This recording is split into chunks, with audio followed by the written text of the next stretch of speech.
Welcome to the Asian Dating Podcast. I'm your host, May Bugenhagen. I run a boutique matchmaking company in Los Angeles called Two Asian Matchmakers, where I help men 35 to 75, and I help men find a lovely Asian woman. So Asian women can be in the US, they can be in Asia. So if you're single out there and you're Asian, I would love for you to fill out a profile with me at twoasianmatchmakers.com. Today I have MaryKate of MaryKate's Matchmaking with me. She is a matchmaker out of Miami, Florida, where she used to be a health coach, and now she is a matchmaker helping singles find love. And she's passionate about a lot of things.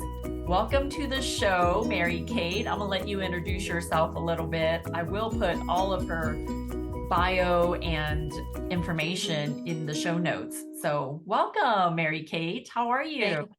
Thank you, May. Thank you so much for having me. I'm fantastic, and I'm just so excited about our talk today. I love it. I love it. So what mainly made you get into the dating industry? It all started even before my divorce. When you decide you're going to get divorced, you just doesn't happen in a week or a day. So for us, we were separated for about a year, and I really took that time to do a deep dive into my past, and to really understand like what's going on, MaryKate. All you wanted to do since you were a little girl is to be married, and now you don't want to be married. What's going on? So that's when I picked up long distance running.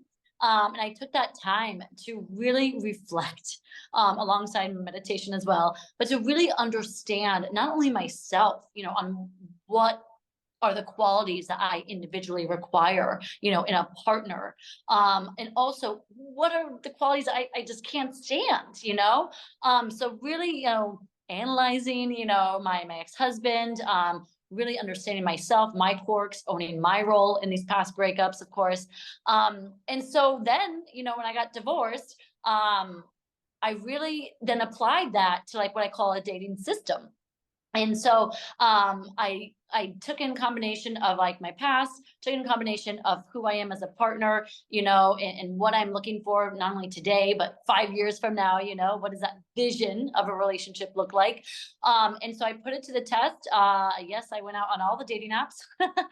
And so I applied it, and 2.5 months later, I met the man of my dreams, my now husband. Came a lot sooner than I thought, but there's always a plan. And I always say, May, that dating and love is all about timing, and you have to trust the timing of where you are. And so then it just developed into that. And I helped other single dads and moms and divorcees, find love through this dating plan. And that's really where my passion for this, came. And not to go too much on a tangent, but I do truly believe that a lot of people these days, I mean, we can blame technology, we can blame so many things, but they're settling for this life of loneliness. And it's really sad. And that was maybe my trajectory if I didn't actually like take the time to understand myself and get better at dating. Because at the end of the day, dating is a skill set, And so I was like, you know what? Like life is meant to be enjoyed when it's shared. And so it was a passion, a purpose that turned into now a career. And so I'm grateful for all those past failures, because it led me to what I'm supposed to be doing today. So a lot of times when people go through the thought of getting a divorce and separating from their current spouse or boyfriend or girlfriend, they don't really get into the self-help mode where they're trying to analyze and research and trying to do better and acquire these dating skills. So what made you think, you know what, I think I'm going to try to get better at dating and really appreciate who I pick out for my next partner? Like, how did you thought, you know what, I'm just going to do better? Well, divorce will humble you. Once you go through that, I say, I've pushed 2 babies out of me. Like I have twin boys. Nope. And raising twins. Nope. Divorce was harder. Divorce was much harder. Hardest thing I went through. And so that, it teaches you a lot, right? Going through hard stuff, SHIT, teaches you a lot. And so I decided to utilize that, and also being a health coach for so many years, you're always in the self-improvement industry. And just me as an individual, I've just always been kind of hypercritical of myself. So I'm like, okay, how am I going to get better? Because I don't want to go through that again. In fact, I'm not going to go through that again, you know? And there's a time when I really truly believed that I was like, I don't care if I get married again. You know, if I'm just happy in a long-term relationship, then so be it, you know? But you know, life goes on. And you know, when you think you're stuck in a mindset or you're destined for this life, you have to be open to the possibility of change. And that's really what I coach clients on, is you have to be willing to tweak something about what you're doing, because what you've been doing so far hasn't been working. You know, so it has to have that willingness, you know, because dating, I don't know about you, May, but you have to be open-minded to the sense, and that you don't know it all, and we all have blind spots. And so, you know, hiring professionals to maybe see and point out those blind spots, you have to be open to that. I don't know if that answered your question. I hope it did. Yes, it absolutely did. I'm just thinking of someone who's listening to this podcast right now, and maybe they just broke up with somebody and they're in a slump, like they just can't stop dwelling about the past, or they don't think they need to improve for the future. Like, what if I broke up with somebody and I just think, you know what, it wasn't me, it was him. Like, it wasn't my fault, it was his fault. Like, how do people in that place mindset change? Like, how do you convince them otherwise? What do you say that magically makes them have an aha moment? Like, you know what? I think this is me. I think I do need to change if I do want to partner up with someone in the future. Mm. So I always say that dating is just taking out the mirror, looking at yourself, and owning what part you play, because it takes two to tango at the end of the day. And any person who comes to you or who's on a date and says, oh my gosh, my exes are crazy, like that is like the glaring red flag that you're the crazy person. So you know what I say, what are you doing to attract the crazy? Because you are merely a reflection of who you are. You attract who you are. And so that recognition is part of the acceptance of now getting better. You know, that saying, you know, you get to understand that you don't know it all. You know, and looking, it's like I always say, your past is your dating blueprint for what you want, and you don't live in your past. You know, but you look at it, you reflect it, and there are valuable, invaluable lessons in your past that teach you what you require and who you are in the present. So there's so much value. If someone says, oh no, my ex is like, you know, like I just can't even look back. Say you get to bless your past, because it's within your past relationships that lie the secret to who you are and what you require. You know, and if only we could just kind of look at that a little bit more often, and then you let it go. And people ask, well, how do you do that? One day at a time. Heartbreak and is real. It's the hard, extremely painful, you know, but with time you get perspective. And within that perspective is they're the lessons. They lie the lessons. Yeah. So, what do you recommend for someone that just comes out of a very long relationship? How much time do they need before they jump back on a dating app or go out with somebody of the opposite sex on a real Good date? question. Good question, May. I get that question all the time. How will I know? Especially even like uh I went through a period too after my divorce where I counseled like divorcees, you know, when do I know in the right time? And only you can answer that. You know, my journey, like I had that, you know, if you look on the outside looking in, like, oh my gosh, 2.5 months after divorce, and then she found, you know, the love of her life. She's crazy. Like, well, actually, we were separated for that year, so it's really like a year and some change, you know. But that was my trajectory, you know. I also have a good girlfriend. She dated her boyfriend for 3 years, and it took her like almost 2 years to get over him, you know, and therapy, you know. But that was her journey, you know. It takes but I think that you get to give yourself time. And May, I don't know if you've seen this with clients, but I've seen this with a lot of clients, where there's the opposite spectrum, the person who just has to be in a relationship. That's just part of who they are. They've always been in a relationship. They don't really know themselves without being in a relationship. And so they rush. And that is sometimes even more painful, because now you haven't done the work, and the work is just so this intangible thing, right? What does the work even mean? Well, it's being okay with being alone. Like you're good no matter what. You're on the protagonist on your stage, and you're good. Like whether you're with someone, whether you're not with someone, and what you're constantly needing a revolving door of someone on that stage. You don't know who you are without anyone on your stage. You need to be okay on your stage by yourself for I don't know what that period of time looks like for everyone, but yeah, it's How having do peace. you know if you're okay being alone? How do you know if you're comfortable not having to be in a relationship or having a plus one all the time? So there's, oh gosh, I'm gonna butcher the name, and I'm not gonna run back to my nightstand to dig it out, but it's like this book, it's purple, small, I'll send it to you. Relationship something. And it was a powerful book that I read that I applied to a lot of clients who I think when I need this. It's called like the social like happiness experiment, where you test yourself, where you give yourself scenarios that you beforehand. So going out to dinner with friends, grabbing whatever, going out with friends. Two, doing gardening work. Three, going on a walk by yourself versus going on a walk with a friend. Where you give yourself all these experiments, these social, and you judge beforehand, how happy am I going to be in this? Am I going to level 10 happiness just because I'm with like my friends, and all the times you're alone as well. And it teaches you that you can be happy alone. That's the objective, that's hopefully the result, when you learn to be alone and be okay with it and doing activities by yourself.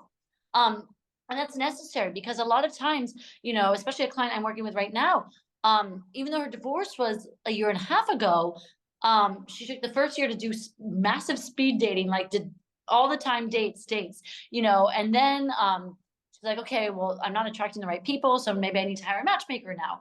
But I question her, I'm like, do you think there's just a time to be alone? There's a time to be in love. There should be a time to be alone. There's a time for everything. And I think sometimes trying to rush that timeline with an agenda is speeding things up, trying to for all the wrong reasons. When you first need to be alone and love yourself first. So spend that time alone and prejudge. Am I going to be sad?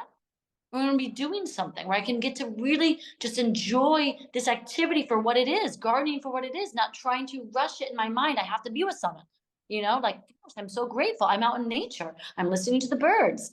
I'm getting some movement in, try the social happiness experiment where you spend time with people, you spend alone, and you get to really like develop this understanding for yourself that you're okay alone.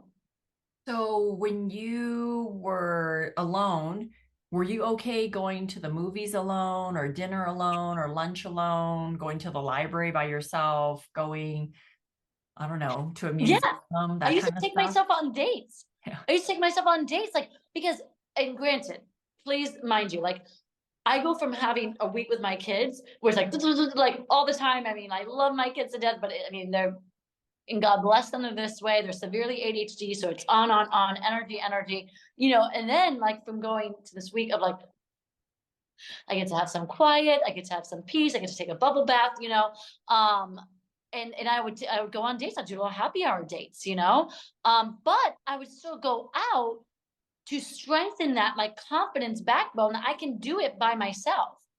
But I think I'm not gonna lie, and this is where I had a little spiel after my divorce, that I think that divorced moms actually have an advantage in dating. Because one, they've already been married, and two, they've already had kids, so they're not working with any sort of timeline or agenda, which a lot of women, as we know, are for a reason. And so I just was like enjoying my me time. Yeah. And so I had that advantage. But I do encourage that, yes, do on solo dates.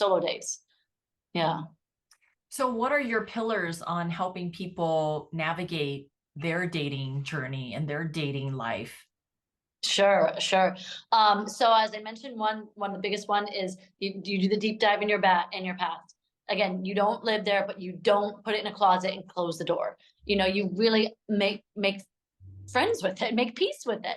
Okay, so my ex-husband, there wasn't like a no, there wasn't no reasons why I was attracted to him. Of course, there were this and that and that. So I value those qualities that initially attracted me to him. So I still want those qualities.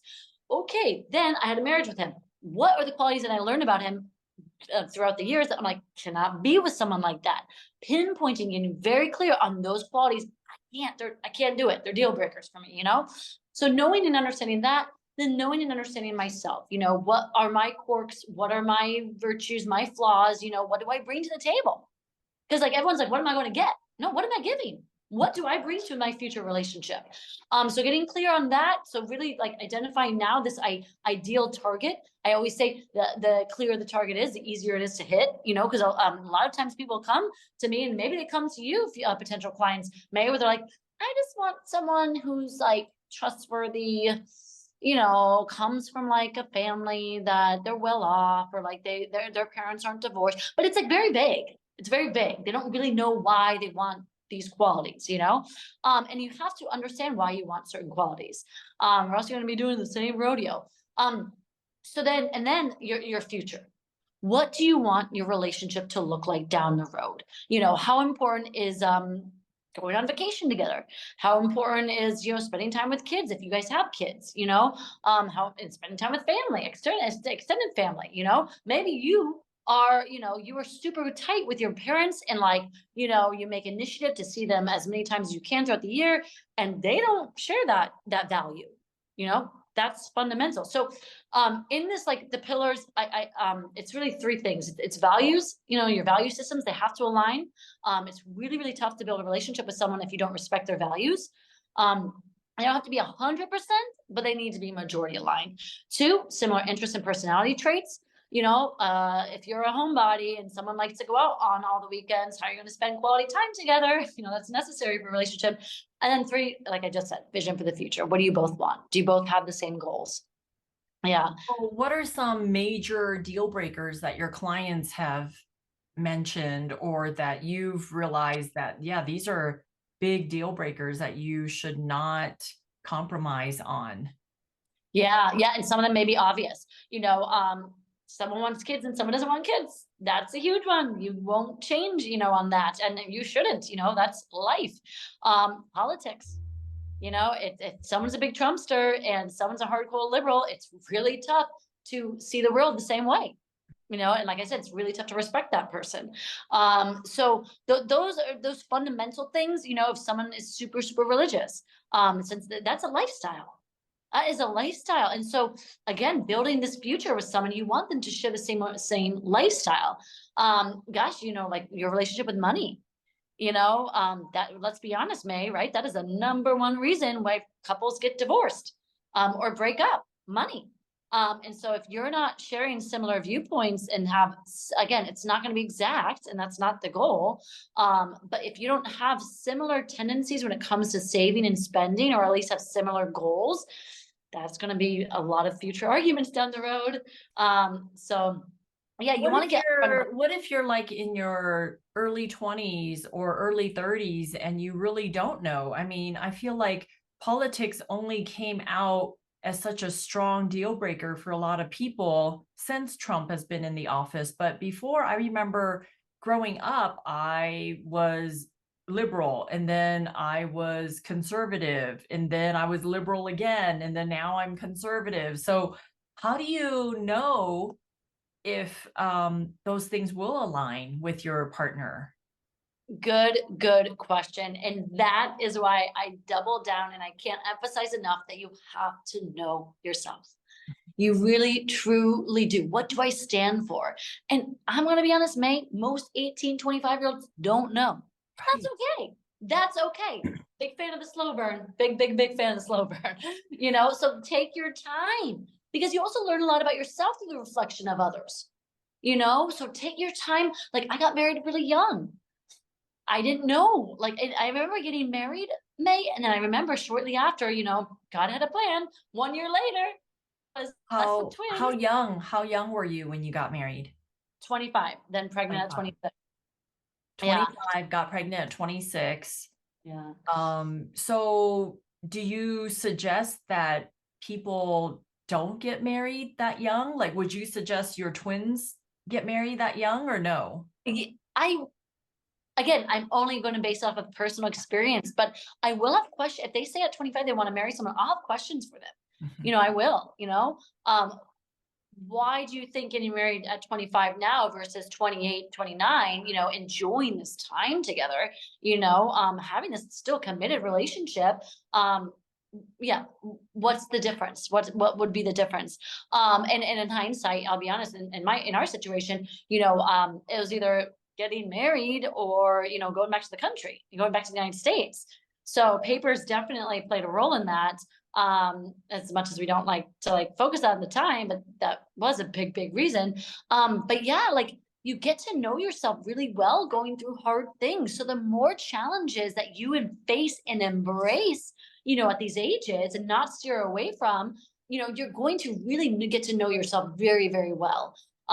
So yeah, if it's taking that job in a foreign city or in a different city where you don't know friends or family, like as scary and daunting as it is, I say do it, to start that business when you're young, because, later when we got kids and bills, it's going to be much harder to do that, so do hard things, as many hard things and challenging things outside of your comfort zone when you're young. That's going to teach you who you are and what kind of person you are and what kind of person you want to attract. Yeah. I feel like you said something else. Yeah, because you don't know as you said, it's okay to not know your values and systems, when you're 25, 26, don't try to force into it and mold yourself into this way, because you got to know yourself to be in a relationship. Just continue to trial and error, get into relationships and get to better know yourself, because you will. I'm a big fan of multiple dating, in the early stages. Do you believe that men and women should be dating more than two people at once, or just talk to one person at a time? What are your thoughts on that? It's so funny because my husband and I, we share different mindsets on this entirely. And I'm a big proponent of spreading your eggs in multiple baskets. So yes, dating multiple people at one time. But the caveat is my husband can't do that. Because he was dating two girls when we first started dating, and within a week he just stopped talking to them, because he's an introvert. That's an energy suck for him. He can't do that. I myself, if you can't notice, I'm an extrovert. I don't mind doing that. So I think it comes down to you don't want to experience dating burnout when then that really affects your mind. So if you know yourself and you only have limited amounts of energy to give to people, then monitor that for sure, but also measure how much you're logging in to dating and logging out. You have to give yourself boundaries so you avoid dating burnout. But I think it's healthy to date multiple people at once, because you're avoiding putting all your eggs in one basket and growing attached. And a lot of times as women, we tend to grow a little bit more attached more easily and readily than men. So for us, I think it's more beneficial to date multiple people at once. Yeah. So were you kissing more than one guy at once, or you were just talking to them and going out? Because I believe that people should date multiple people at once, but not sleeping with them, sleep Yeah, around and things like that. that's But is entirely kissing different. okay or not Yeah. okay? What?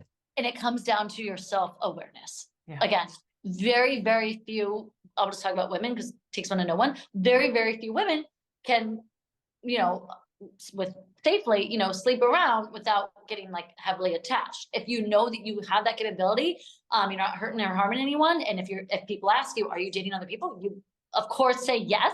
When my husband asked me, I said, yeah, I'm dating other people, and honestly, there was 4 guys I was dating at the time, but it was, I wouldn't change anything about it. Was it hard for him to hear that? He still says, I hated to hear that, but he also knew that 2.5 months, I was just divorced, and so for the first time in 8 years, I have freedom. And so it's and I'm learning so much about what I'm still requiring, through these dates, and there's also a mindful, healthy level of distraction, which is good too, as well, but I think if you know yourself, that's where it starts. If the idea, for example, if you're listening to this right now and you're hearing, is this shit crazy?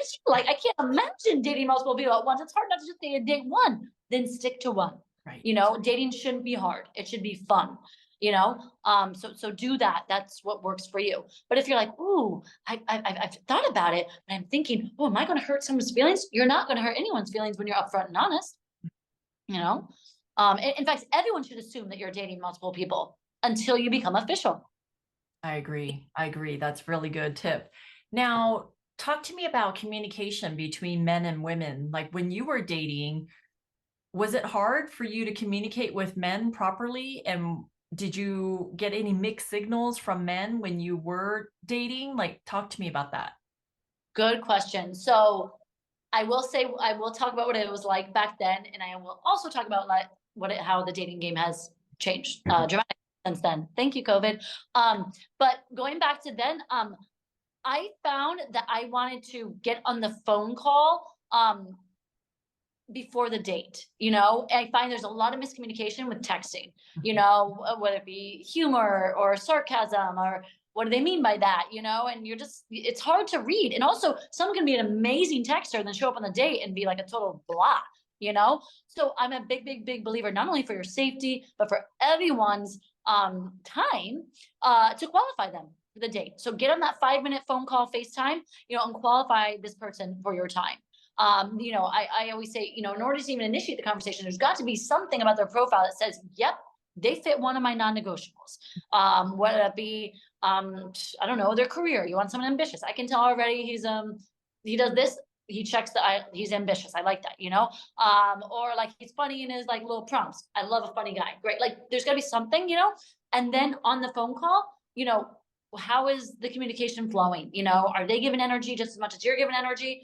So that you need to match energy for energy 100%. So back then, what I would do, I still encourage people today to get on the phone call before the date. But today, it is just absolutely saturated. And I don't know what your clients tell you, but most people are burnt out. They don't really take the dating app seriously. The redundancy, like, what do you do? I think the best way to communicate more effectively in dating these days is to stand out, to ask better questions. And most times people aren't. How are you? What do you do for work? What do you like to do on the weekend? Stand out. You are in this sea of singles.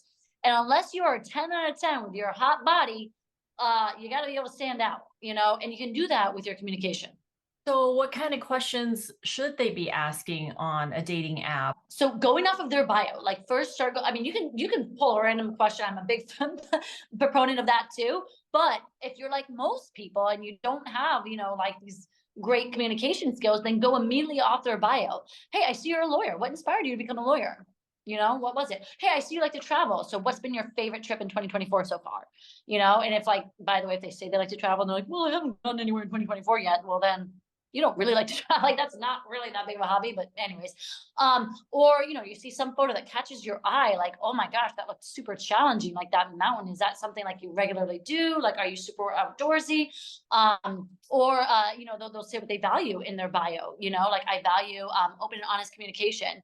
Okay, well then, hey, Jared, what does your communication style look like? Ask them like non-surface level questions. So you really catch their attention. But that's great for someone like you, MaryKate, who's an extrovert who can probably reach and grab these questions just by reading a profile. What if a guy is brand new to online dating and he's just a little awkward or a little shy? How would he go about asking Yeah. questions? So good for that guy who's listening right now, who's shy, who's an introvert. I've got the perfect question. You can't go wrong with this. Okay. It's going to grab her attention 10 out of 10 times. Okay. What are you looking to get out of this app? Like, ask her, what are you looking to get out of this app? Yeah, I'm curious. Yeah. So now she can be open and honest with you about what she's looking for. And then you get to share. And I hope you have this question answered beforehand. By the way, with every question you ask, you need to be able to answer that for yourself first. And this way you can just cut around the BS and get right to really what you're looking for, which is kind of refreshing. So would a woman who gets asked that question, she would say, well, actually, I'm just looking for a potential boyfriend, husband. I mean, would they be that honest, or would they just say, oh, I'm just looking, just dating around, or my friend made me sign up for this, or my roommate signed me up? Like what kind of answer would be an okay answer from a woman? So I'm not here to like try to like promote or anything, but I will say like I created a Master the Dating App course, and this part is so important with this asking question segment that I have, which half of it is asking a question. The other half is now analyzing that data, not over analyzing, but now they just gave you information, data, as I say, you collect data in dating. Okay. What does that actually say? Your job is to listen to what's meant, not what's said. So someone says, oh, like my friend, oh, I'm so sick of it. My friend like made me do it. Didn't really want to. They're not intentionally dating. Yeah. That is your clear indicator. They're just looking to have a good time. They're here. They're not really here. They're annoyed by it to begin with. That's not someone who's really intentionally dating. But someone says, I'm looking for someone, a driven, masculine man, who has the ability to be also vulnerable, enjoys spending time with family, also spontaneous, whatever. Like they have a more descriptive answer. Then you're like, okay, she has a certain level of self-awareness and she knows what she's looking for. So really, yeah, stay tuned to that answer. If it's just like one or two words, it's like, all right, yeah, you're not trying to pull teeth to nail, to try to carry the conversation. That's not your job. So yeah, it's okay to also exit a conversation when the answer is blah. So what's another question or two that a guy can ask a woman on a dating app? So I know, like, what is, like, if you had time and money were didn't mean anything, what would you be doing on your ideal weekend? Because this now really the story that they tell you, or the vision that they paint, you get to now potentially see yourself in that or not. Because so if she's saying, like, honestly, I don't know, I can't see something, but anyways, you never know. I'm actually behind the scenes. Sometimes I'm like, why would someone say that? Because I see the conversations.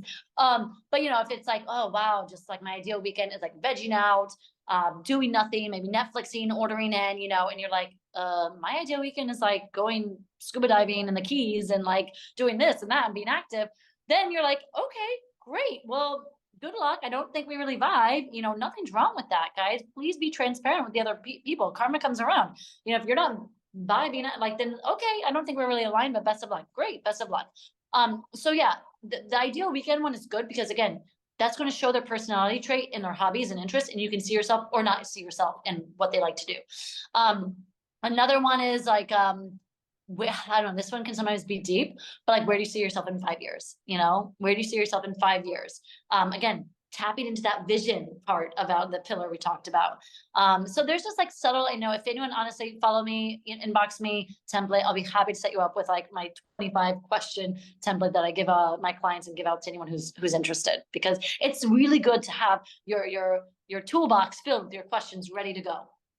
I agree. I think a lot of people do online dating, or they date and meet people through a matchmaker, but they just think us presenting them with the ideal candidate is going to solve all their problems. But I could put the perfect person in front of you, but if you don't know how to interact and you don't know how to communicate and you don't know how to tell people about your life, then you're going to miss out on that opportunity. So you're right. Dating is a skill, and it's not a skill that we learned in junior high or high school or even college, right? We don't even learn that outside of school. It's probably hit and miss, and it depends on if you want to find information and to be better and to go out and find your perfect partner for you. I mean, you might not find the perfect partner, but there might be someone 80% that meets your criteria. That could be phenomenal for you. So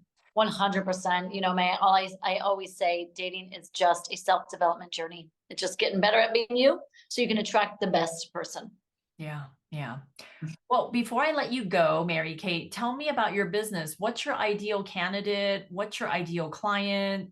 Who are you looking to reach out to, and who are you looking to connect with? Yeah, great question.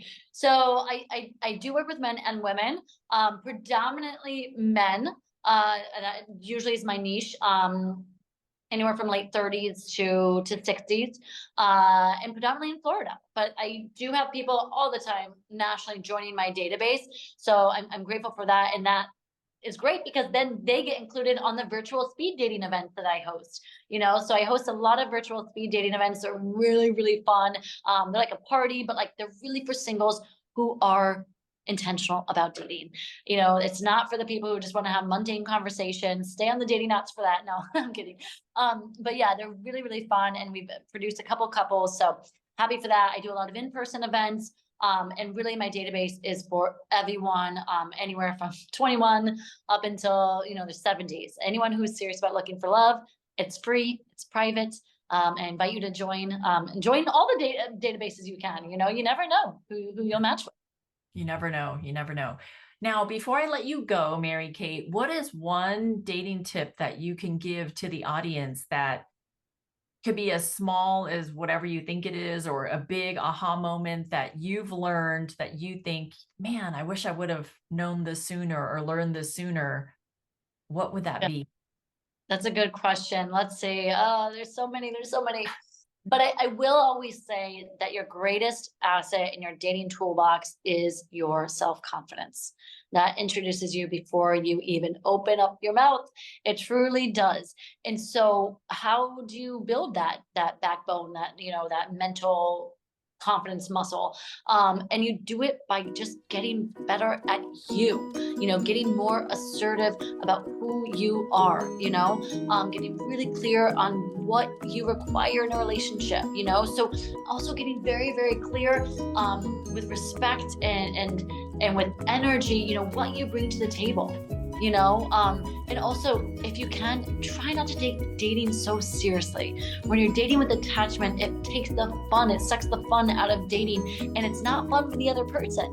So really being mindful of your self-confidence, the energy that you're bringing to dating, and also just making the priority fun, because it's going to happen anyways, but it doesn't happen when we're so attached that it has to happen now. And be free, be free flowing in dating, and really have fun with it.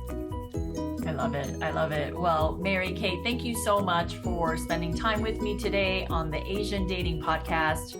I will put all of your information in the show notes.